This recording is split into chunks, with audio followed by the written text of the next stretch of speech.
This program is brought to you by Community Trust Bank, Medical City, and the Neely School of Business at TCU. Welcome to Platforms, the life-lifting news program for women. Now, here's your host, Shivaun Palmer.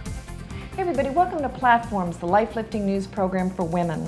This week I'm visiting with Lisbeth McNabb. After driving high levels of growth as CFO and strategist for Match.com, Lisbeth in October of 2007 launched a professional women's content and community website business called w2wlink.com. Her professional background includes 20 plus years in sales and business development, operations, finance, and planning in growth and emerging stage businesses at high-profile companies such as PepsiCo, Frito-Lay, American Airlines, and AT&T. She is a board of director on the NASDAQ company Nexstar Broadcasting and serves as an advisory board member of both American Airlines and Southern Methodist University. Elizabeth, welcome to the show. Thank you very much, Shivaun. Too bad you haven't accomplished anything in your life, my dear. Thanks. Great career. Before we start on the specifics, why don't we introduce you to our audience? Tell us where you grew up. I grew up in Omaha, Nebraska. So you're a corn-fed girl from... Corn-fed, Midwest values. I mean, very much when you're from the Midwest, you realize you put your head down, you work every day, you never expect that there's going to be, these events that you would not still wake up and work really hard the next day. So it causes you to be driven. Sounds like a happy childhood. How many siblings are in your family? Oh, definitely. 3 other siblings. And I am getting ready to head to Portland, Oregon shortly to see my brother, but families ended up being all over, but there's a brother and 2 sisters. Terrific. Let's talk about, you've been so successful on both the corporate side and now as an entrepreneur. How did you develop this business acumen of yours? Well, I think, in my case, I came out of the University of Nebraska, and I really loved business. I loved it, in curriculum. I loved reading the Wall Street Journal and thinking about business. I like thinking about strategy, and also, as I said, I like getting things done and working hard. And so as I came through AT&T, what I found what attracted me, and that I then showed over 25 years of every 5 years going to a new industry, a new sector, a new company, because what I found is I really loved first evers. I like doing something hadn't been done before, taking into a business unit or a new place, and high growth. And so I developed the business acumen, I think, especially because I did make the choice to do first evers, and that meant that I did change industries and companies. And so I ended up having a lot of vantage point from that. It's terrific. Let's talk about what was unique. I mean, you dealt obviously with very high-profile companies. Start with American Airlines, all large corporations, but they had to be unique in some ways. So let's start with American Airlines. In American Airlines, I came there shortly after doing banking out of business school, but they were at a time where they had done some acquisitions, they were growing internationally, and so they were looking at becoming, definitely a more complex company within an industry that's hard to make money over the cycles. And so in my case, I worked in pricing and mix management, and then in strategy and finance, and worked in a lot of different areas, but very much leveraging to have multiple functions work together to get to one business plan and go get it done. What about your experience with PepsiCo Frito-Lay?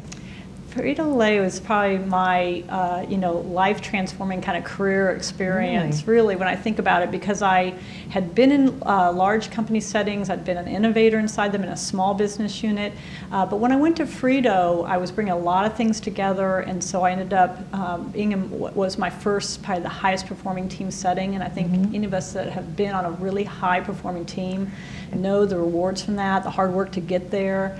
And so there was a small cluster of us leading a business unit that had some struggles before I came in, and one thing I really brought to the table was a lot of being able to take a vision, get it to a plan, and take it deep in the organization.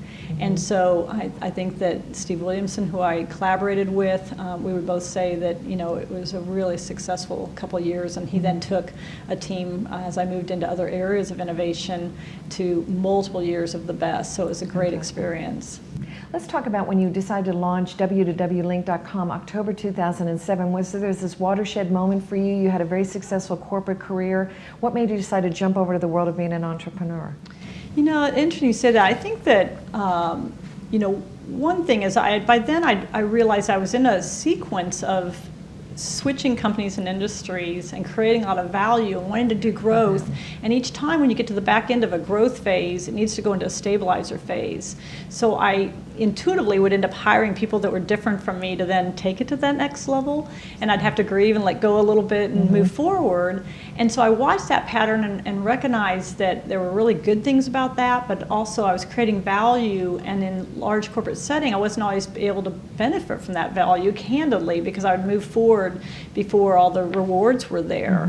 And so there was a part of me that just wanted to keep, following my passion and strengths, which I really believe in, but also say, if I'm going to create that value, how do I have that, come together, in economics? And I think what we know about women is we often don't always make sure all that holds together. Right.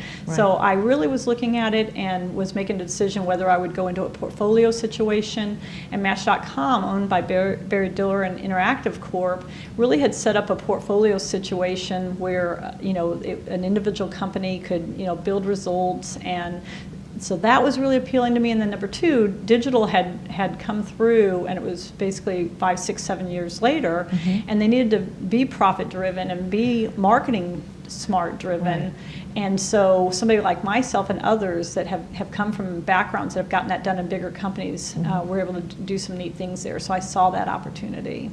That's been highly successful. I mean, that whole concept for Match.com, just briefly, who came up with that concept? The original concept, there were two founders that kind of companies were bought and formed, Match.com and One and Only. But there was Will Bunker and some others at One and Only that was Dallas-based, and then Match.com was California-based. Okay. And so Peng Ong and another gentleman had created, really, online community in a sense that wasn't called that then, but to create a situation where people could be matched and end up dating. I wanted to go back to something that really resonated with me that you mentioned earlier. When a company experiences high growth and they have to go into a stabilizing period, do you find that companies that don't follow that philosophy or that next step tend to kind of implode because it's kind of runaway growth? Is that what would happen without that period? Well, I think that if anybody could keep having even runaway growth, I think they would. I think just the nature, though, of the high growth period is that you've capitalized on an opportunity that isn't going to be able to keep, going. So I think a company either keeps innovating, which can be very difficult to have a real sequential innovation pattern.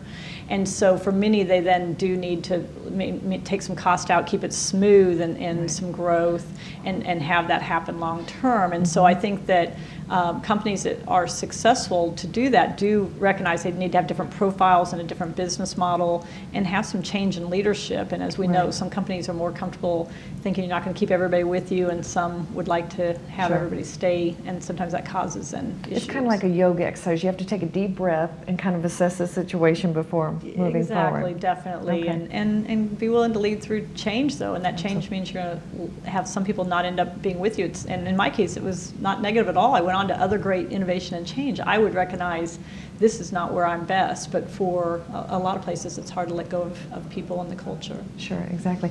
Lisbeth, we're going to go to break here in just a second, but when we come back, we want to discuss your exciting company, www.link.com, and get the specifics on how you launched that. Folks, I'm here with Lisbeth McNabb. I'm Shivaun Palmer with Platforms, the life-lifting news program for women. We'll be back in a moment.